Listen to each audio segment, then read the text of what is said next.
This is John with Go Mobile, and today we are heading out. We got a busy day ahead. It is Monday. I got, first off, this morning here is I got a forklift. I gotta go look at, apparently it's been acting up for the last couple of days. We're hoping that it's got a gummed up diaphragm in the fuel management system, LP stuff.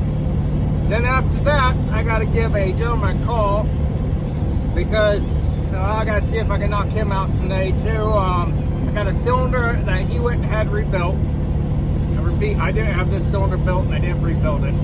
But he went and had it rebuilt. And, well, needless to say, he wants me to install it in his forklift. It's one of those things you gotta use a crane for, so, you know, a crane or a forklift, and it helps if you know what you're doing when you put them in. And I've done many of them, so works out good. Then after that, I got to go down and help out some fire department official people because, well, I don't know if you guys have been watching news, but half of Nebraska has been on fire. So we've got corresponding fire departments from other areas, other locations. We got Colorado, Wyoming, South Dakota, I believe Kansas involved with it, multiple places here in Nebraska. And what I've heard is they're going to bring the big dogs in, the big planes in from California to help get it out. I think it's like close to 1 million acres that's on fire. Roughly, as much stuff's on fire as roughly the size of Rhode Island. I guess that's what the last sentiment is on it. But there we go. So, busy day ahead.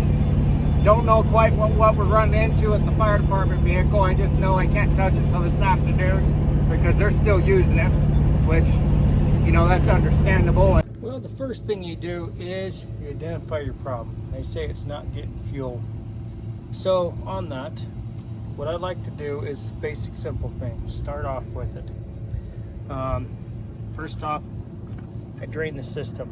Pull that fitting loose, drain it. As you can see right here, I got an air fitting on there. I'm gonna fire up the air compressor and I'm gonna run it and turn it over. Right here is the fuel intake through this heat diaphragm down here, which commonly plug up. But before we get to that, we got a couple of filters and some on and off valves here. So what we're doing right now is we are checking to see if air is going through here. If air goes through here, propane will go through there. So there we go. There's the first start of the test. Let's get the air compressor fired up, put some air to it, and see what we got.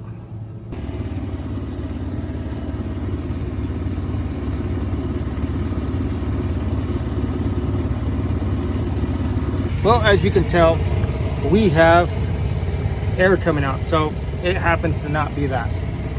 Now it's into the electronic part of it. So let's see what we got on the other side.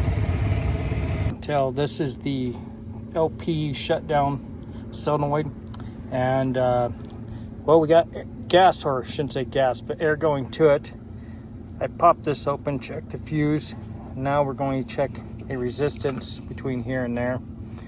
Because this is a coil, it will operate just the way every other coil does. So we're going to open that up because this is on and off. And once we determine that works, we'll go in deeper. Now, as we're determining which way works, we got our power probe out. So let's, first off, I'll pull the sheath off because I can't get down in there to it because I didn't bring all my connectors. But there we go. We get that hooked up. Before we add power to it, we will check the coil itself. So right there, and we are connected to the red, which we don't want to be. We want to be connected to the blue there, and we got some, well, we got contact. So let's supply power to it, see what we get.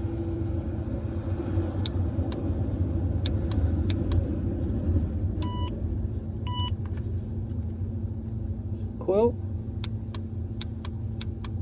is working. So now we go reinstall this and see if we get air past this point. Well, as you can tell, we're testing the power going to the coil. We know the coil is good, but we have less than 0.7 volts going here. So hopefully we got a bad fuse somewhere. If not, we got a break in the wiring harness. Well, I got a little bit of dirt on my face. Look at that. Like I said, when you test things, when you test things there, occasionally, sometimes, you know, the customer's right, and it is a LP leak. As you can tell, we tested around the LP system, found out that relay wasn't, or that coil, shut-off solenoid, was not working. And then that's why I hate giving quotes over the phone. It's because a job like that, for rebuilding that manifold down there that they originally thought it was, you could be in and out of it in 2 hours. So that's why I hate giving quotes, because I've been here since roughly about 2 o'clock, and it's 5 now. And that is the wiring harness out of the machine. To test the wiring harness, which it wasn't the harness.